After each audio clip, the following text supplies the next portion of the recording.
Ahora vamos a estudiar intervalos de confianza. Alternativamente a las estimaciones puntuales que hemos visto, nosotros podemos tratar esto desde un punto de vista distinto. Por ejemplo, si tú necesitas una estimación puntual, tú provees esencialmente Tetagor. A partir de toda la información que tenemos de los videos anteriores, tú puedes estimar el teta y proveer una estimación tetagorro, el estimador de máximos verosímil o el estimador de momentos.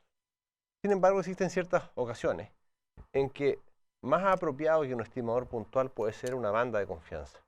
Imagínate que tú estás tratando con un control de un proceso y lo que tienes acá es la temperatura. Entonces, la temperatura promedio acá es la temperatura ideal y a ti te conviene cuando este proceso se sale de control. Entonces, para eso tú tienes que crear bandas de confianza acá, de tal manera que si tú estás midiendo la temperatura en el tiempo, puedas lanzar una alerta si es que esa temperatura sale de una cierta límite, ¿ya? Entonces te puedes poner límite superior y límite inferior.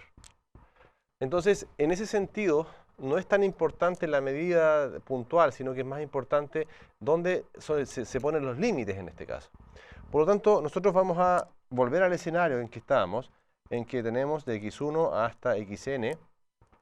Eso es una muestra aleatoria proveniente de una distribución f de x teta, donde teta vive en algún espacio paramétrico y ese es el parámetro de nuestro interés. Entonces, un intervalo de confianza para teta, que es la cantidad desconocida, del 1 menos alfa por 100% es una cantidad o una expresión o es un intervalo en realidad, no una cantidad, es un intervalo de la forma siguiente. Entonces anotamos así, intervalo de confianza para el parámetro teta y eso va a ser el límite inferior y el límite superior. Pero entonces a esto le vamos a llamar un intervalo de 1 menos alfa por 100% de confianza. Pero en general esto está asociado a la probabilidad de que teta sea menor o igual que L y sea menor o igual que U con una probabilidad de 1 menos alfa. Entonces a este 1 menos alfa se le llama coeficiente de confianza. Entonces si tú tienes una expresión para la cual puedes construir límites de tal manera que el parámetro teta está acotado por estos límites con una probabilidad 1 menos alfa, a eso entonces le llamamos un intervalo de confianza. Nosotros vamos a caracterizar esto de una manera distinta, alternativamente, pongamos acá. Alternativamente, podemos pensar en un intervalo de confianza de la siguiente manera, para el parámetro teta. Lo podemos pensar como un estimador puntual. Y lo que tú vas a hacer es que vas a construir el intervalo de confianza a partir de ese estimador, que sería en el caso del promedio ahí, y de ahí vamos a sumar y vamos a restar algo. Es decir, tú vas a sumar y restar algo, y aquí entonces vas a sumar una constante por la raíz de la varianza del estimador. Entonces, este valor, fíjate que tú partes de un estimador puntual, y a este estimador puntual le sumas y le restas algo que tiene relación a la desviación estándar del estimador, y este se llama error estándar. Y esta es una constante, pero es una constante que depende de dos cosas. Depende primero de un modelo. Claro, tú tienes que calcular esa constante, en la práctica va a depender de un modelo normal o de un modelo de student. Y segunda cosa, depende del coeficiente de confianza. ¿Ya? O sea, depende en el fondo de 1 menos alfa. Entonces, un intervalo de confianza tú lo puedes ver de esta manera, y aquí aparecen en el fondo los ingredientes. Este va a ser un intervalo de confianza de 1 menos alfa por 100%. Entonces, Esta es la confianza multiplicado por 100. Este es el coeficiente de confianza, es una cantidad entre 0 y 1.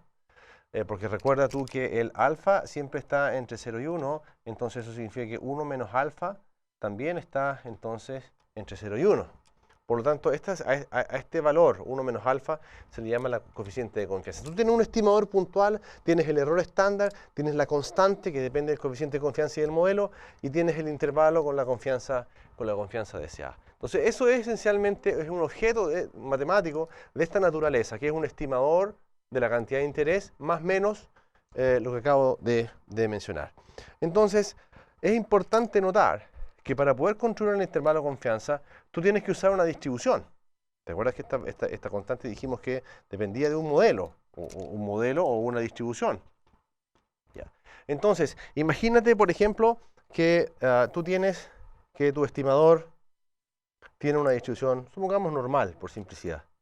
Entonces tú ahora puedes preguntar, mira, si yo tengo una distribución asociada al estimador, entonces yo voy a poder encontrar ciertas constantes acá, ciertas constantes Q1 y Q2, de tal manera que yo voy a poner que la probabilidad aquí dentro sea 1 menos alfa, la probabilidad de esta cola completa alfa, entonces este es alfa medio y este es alfa medio, y aquí entonces yo quiero plantear la probabilidad de poder encontrar un Q1 menor o igual que una cierta cantidad, menor o igual que un Q2, y eso es igual a 1 menos alfa. Entonces, en el fondo, cuando tú quieres encontrar un intervalo de confianza, necesitas una cantidad acá con la cual partir. ¿Ya? Necesitas una cantidad con la cual partir. Y esa cantidad se va a llamar una cantidad pivotal que la vamos a estudiar en el próximo video. Pero ¿cuál es nuestra idea principal acá? La idea principal es enfatizar que un intervalo de confianza esencialmente es una expresión de este tipo y que se construye a partir de un estimador y que se usa el error estándar y una constante que depende del modelo y del coeficiente de confianza. Ahora, nota lo siguiente, si tú pudieras descubrir cuánto vale Q1, supone que esta distribución de Q es normal, y cuánto vale Q2, entonces si este Q depende, por ejemplo, de teta y de teta, posiblemente tú vas a poder despejar teta en función de algo acá. ¿Ya? Entonces, a partir de eso, te va a quedar una expresión de este tipo. ¿Te das cuenta? Cuando tú llegues a partir de alguna expresión a dejar solamente teta en función de cosas aleatorias aquí a los lados, entonces, en ese caso, tú dices, mira, estos límites que están acá a los lados, ese es el intervalo de confianza.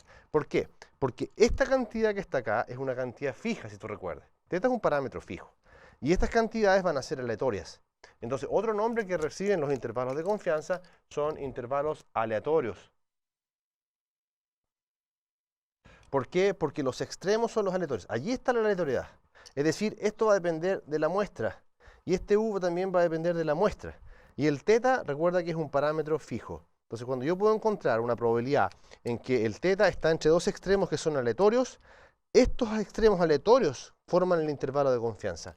Es decir, van a ser el límite superior y el inferior, van a ser aleatorios, pero el parámetro sigue estando fijo. Entonces, ahora voy a marcar cuál es la ruta que nosotros debemos seguir. Primero tenemos que encontrar, recuerda, si tú tienes voy a anotar aquí, si tú tienes una distribución normal en que tienes x1 hasta xn, todas estas observaciones son una muestra I y D de la distribución normal mu sigma cuadrado. Entonces, lo que tú quieres, por ejemplo, es estudiar el problema de un intervalo de confianza respecto al parámetro mu. Claro, porque la distribución normal es tan amplia que esto podría significar pérdida o ganancia de mi negocio. Esto podría significar una medida del riesgo promedio, ¿te das cuenta? Yo quiero saber un intervalo, por ejemplo, de 95% para la media mu de mi distribución normal. También quisiera saber un intervalo de confianza para sigma cuadrado. Claro, yo quisiera saber dónde se mueve esta variabilidad de la muestra, cómo se puede modelar la variabilidad de la muestra. Yo podría decir, mira, necesito un intervalo de confianza para la varianza también. Recuerda que en finanzas, por ejemplo, la volatilidad no está asociada al promedio, está asociada a la varianza, ¿ya? A los cambios bruscos que puedan ocurrir en las variables, ¿ya? En el tiempo. También, si tengo una distribución, por ejemplo, binomial, X es binomial NP. Entonces, imagínate que tú tienes candidatos de dos bandos. y tú quieres saber si la proporción a favor de un bando es 50% o no. Entonces tú podrías hacer un intervalo de confianza para la proporción. Entonces tú quieres hacer un intervalo de confianza para P, por ejemplo, del 95%, y me gustaría saber si ese intervalo incluye el 0,5 o no. Entonces te das cuenta que es un problema sumamente relevante. Si tu intervalo está aquí, no incluye el 0,5, entonces tú puedes asegurar con 95% de confianza que es distinto al 50%. Si está acá, entonces es distinto también, en un caso mayor o menor. Pero si tienes un intervalo así, entonces tú dices, puedes decir, mira, aquí yo puedo asegurar que esencialmente los candidatos están empatados, por ejemplo. Entonces, en términos de una muestra, tú quisieras abordar estos problemas y consecuentemente, cuando tienes dos muestras, entonces ahora tú tienes x1 hasta xn proveniente de una muestra mu sub 1 sigma 1 y tienes i1 hasta in2 y n1 provenientes de una distribución normal con media mu sub 2 y sigma 2 cuadrado. Entonces te das cuenta que aquí tienes dos medias y dos varianzas. Entonces el siguiente problema es, ¿cómo yo podría construir un intervalo para la diferencia de las medias?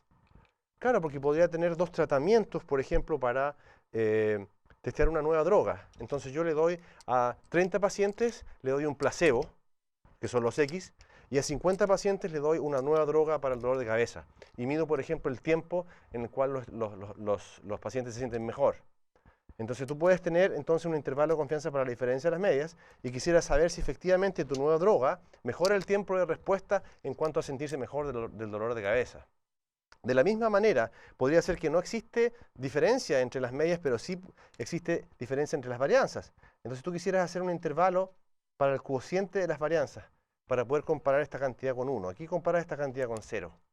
Comparar con 1, es decir, las varianzas son iguales o no son iguales. Si yo tengo dos tratamientos, por ejemplo, y al final tienen la misma media, pero hay un tratamiento que tiene menos varianza, esa es una ganancia, porque la respuesta entre los pacientes es bastante más homogénea entre uno y otro. O si tú mides la dureza de un material, ya con un nuevo instrumento, y ese nuevo instrumento provoca varianza muy pequeña, eso es algo bastante bueno, ¿ya? Entonces, este es el contexto en que nosotros vamos a estudiar, ahora caso a caso, los métodos, digamos, para poder encontrar intervalos de confianza para todas estas cantidades. Y eso se va a basar en un método que se llama de la cantidad pivotal que vamos a estudiar en el video siguiente.